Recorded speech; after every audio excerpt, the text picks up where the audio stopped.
कन्हैया राधा का श्याम है, ग्वालों का नंदलाल है, गोपियों का माखन चोर है और हम सबका लाडला है। हमारे प्रिय कान्हा को जन्मदिन की बहुत बहुत बधाई। माखन चोर नंद किशोर, बांधी जिसने प्रीत की डोर, हरे कृष्णा हरे मुरारी, पूजती जिन्हें दुनिया सारी। आओ उनके गुण गाए, सब मिलके जन्माष्टमी मनाए। जन्माष्टमी के इस शुभ अवसर पर हम ये कामना करते हैं कि भगवान श्री कृष्ण की कृपा आप पर और आपके पूरे परिवार पर हमेशा बनी रहे। मिश्री से मीठे नंदलाल के बोल, इनकी बातें हैं सबसे अनमोल।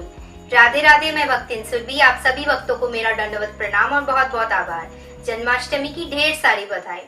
तो आज के वीडियो में मैं बहुत ही प्यारा एक लीला लेके आई हूँ। आज के वीडियो में मैं बताऊंगी हमारे प्रिय कन्हैया का नामकरण कैसे हुआ। इसका वर्णन श्री गर्ग संहिता में है।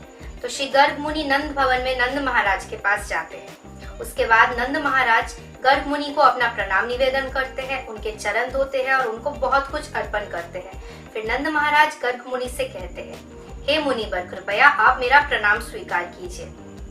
आप आज हमारे नंद भवन में आए हैं, इसलिए हमारे पितृपुरुष, देवता और अग्निदेव सभी हमसे प्रसन्न हैं। आपके चरण धूलि से हमारा घर अब शुद्ध हो गया है। कृपया आप मेरे पुत्र का नामकरण कीजिए। उसके बाद नंद महाराज गर्ग मुनि से ये भी कहते हैं कि बहुत सारे तीर्थ यात्राओं में गमन करने के बाद भी वो प्राप्त नहीं हो सकता है जो आपके आगमन मात्र से प्राप्त होता है। गर्ग मुनि नंद महाराज से कहते हैं, मैं आपके पुत्र का नामकरण करूंगा।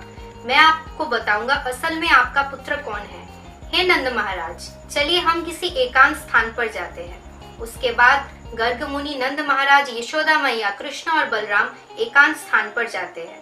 वहाँ पर श्री गर्ग मुनि कृष्ण और बलराम का नामकरण अनुष्ठान करते हैं। गर्ग मुनि नंद महाराज से कहते हैं, कृपया आप रोहिणी पुत्र के नामकरण का वर्णन सुनिए। योगी उनसे खुशी यानी कि रमनते लेते हैं और वो सबसे आनंद यानी कि रमते लेते हैं और उनके गुणों से वो अपने भक्तों को आनंदित यानी कि रमयति करते हैं, इसलिए उनका नाम है राम। उनको अपने माँ के गर्भ से कर्षण किया गया था, इसलिए उनका नाम है संकर्षण। जब पूरे ब्रह्मांड में प्रलय आता है, सब कुछ विनाश हो जाता है, तब वो अवशेष होके रहते हैं, इसलिए उनका नाम है शेष। ऐसे ही उनके अनंत कोटि नाम है। अब गर्ग मुनि नंद महाराज से कहते हैं कि कृपया आप अपने पुत्र का नामकरण कैसे हुआ उसका वर्णन सुनिए। तो बोलते हैं कि उसके नाम का पहला अक्षर है क, यानी कि कमलापति। कमलापति मीन्स कमला यानी कि माँ लक्ष्मी के पति। उसके बाद आता है र मीन्स राम। राम मीन्स परम आनंद प्रदायक राम। उसके बाद आता है स मीन्स सद्गुणापति, जो 6 गुणों के मास्टर है। उसके बाद आता है न मीन्स भगवान नरसिम्हदेव। उसके बाद आता है अ मीन्स अक्षरा यानी कि जो अमर है। उसके बाद आता है ह मीन्स नर नारायण ऋषि। इन 6 शब्दों को मिला के होता है कृष्णा। उसके बाद गर्ग मुनि कहते हैं कि द्वापर युग के अंत में और कलयुग के शुरू में आपका पुत्र कन्हैया काला या फिर कृष्ण रंग लेके आते हैं, इसलिए भी उनका नाम कृष्ण है। कृष्ण यानी कि ऑल अट्रैक्टिव, जो सबको आकर्षण करते हैं। वासु मीन्स इंद्रिय, देव मीन्स हृदय।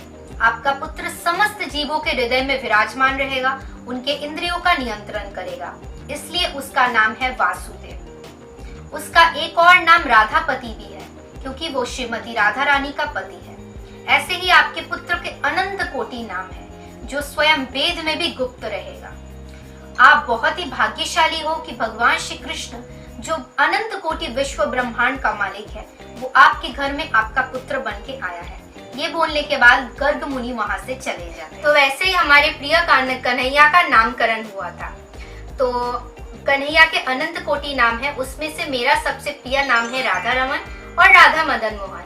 आपका कौन सा नाम सबसे ज्यादा प्रिय है, नीचे कमेंट करके जरूर बताइए। राधे राधे।